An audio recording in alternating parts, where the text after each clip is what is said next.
Morning, all. All right, so we have four games tonight, just the four, and then it gets busy on the weekend. There's actually been a game that's been moved, so I'll talk about that in the news of the day because that's a tomorrow game and not a today game. Today's games, we've got two starting at 4 o'clock Pacific, 7 o'clock Eastern. Chicago and Carolina. This should be really interesting. Chicago 9-5-4.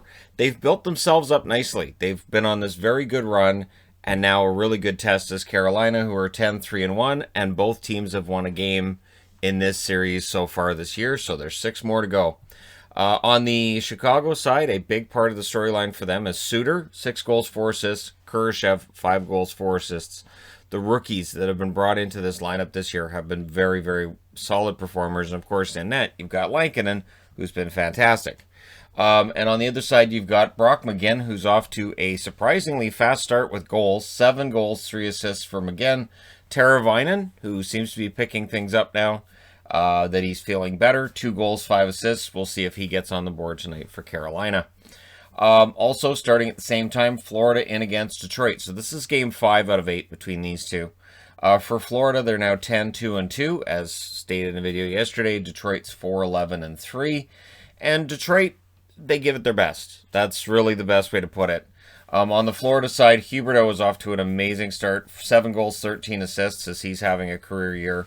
Alexander Wenberg really enjoying Florida. 4 goals, 3 assists for him so far this season. On the Detroit side, Philip Zadina. Zadina's getting a lot of opportunities. He is. They're not going in the net. So we'll see if he's able to get one today. And Christian Juice, who seems to be getting more and more comfortable with every game. 1 goal, 2 assists. Underrated defenseman. Still surprised Detroit was able to pick him up. At 9 o'clock Eastern, 6 o'clock Pacific, the Edmonton Oilers and the Calgary Flames are taken to the ice for the second time this year. Calgary won the first matchup, of course. The Oilers 10-8. Calgary 8-7-1. And the Flames, there's all this talk now about all the trouble they're in. The articles basically for the North Division on Sportsnet or TSN, you just switch out the team name and a lot of the articles sound the same. Whichever team's in trouble, it seems to be the same things. On the Edmonton side, Puljujarvi, 4 goals and 3 assists. And, it's funny. People keep saying, well, this is why he was drafted 4th overall and he's having this huge breakthrough season. He's not from a points perspective. He's just having that breakthrough from an all-around play perspective. Points-wise, it's still, I mean, the production is good, but it could still be better, and I don't think he's necessarily reached his peak. Draisaitl, 10 goals, 18 assists, 28 points. 28 points in 18 games. We don't talk about it more because McDavid has more points than that. And then on the Calgary side of the board, you've got Johnny Gaudreau, 9 goals, 7 assists. He's a point a game, but it's been there's been some really nice stretches for him. There's been some cold as well, and they're kind of in the middle. Dubé, 3 goals and 3 assists. Feels like his goal scoring is heating up right now. We'll see whether or not that continues through tonight's game. This one should be fantastic. And then at 10 o'clock Eastern, 7 o'clock Pacific, the Winnipeg Jets in against the Vancouver Canucks. Surprisingly, Vancouver won the first meeting between these teams. Surprisingly, because Winnipeg usually feasts on the Canucks. We'll see if that takes place tonight. Mark Scheifele's been feasting on everybody they've played. 8 goals, 14 assists, 22 points for Scheifele. That's insane.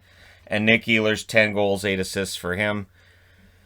Really off to the best start of his career. On the Vancouver side, of course, Brock Besser, 12 goals, 9 assists, has been excellent. And it has been a rough go for the 8-11-1 Canucks, but Besser's been a bright spot. Quinn Hughes' offense has been as well, and the defense, it feels like, is getting better. 2 goals, 18 assists for Quinn Hughes. And bonus points if you watch the Canucks tonight and you're a Jets fan. Take notice of Oliu-Levy playing very, very well defensively, and maybe the offense is going to show up for him at a later date. And of course, for Winnipeg, who are 9-6-1, they're going to want to get this win tonight so they can keep pace with whoever wins between Calgary and Edmonton. So 2 of the 4 games are Canadian games, and the other 2 are in the Central. So I kind of like how they have this scheduled out. That if you pay attention to the scheduling and you look at it but from a divisional standpoint, they seem to try to have the divisions playing at certain nights. So like 2 Canadian, 2 Central, they seem to try to have it scheduled out that way. All right. Let me know your thoughts and your picks in the comment section below as always. Don't forget to hit like and subscribe if you're browsing your way through. You just happened upon this video. Thank you guys so much for watching, for all your support. I will talk to you again soon.